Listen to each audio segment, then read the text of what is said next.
spiritual anatomy, long awaited actually.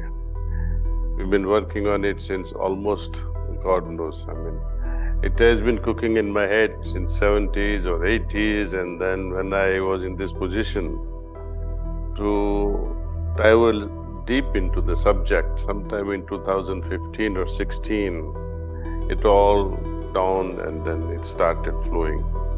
Because the yogic literature, especially in spirituality, it's so esoteric and so foreign, even to the person who is practicing yoga on a day in and day out.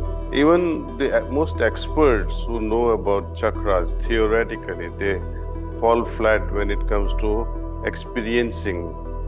So this is a little effort in that direction, that what really happens at each chakra.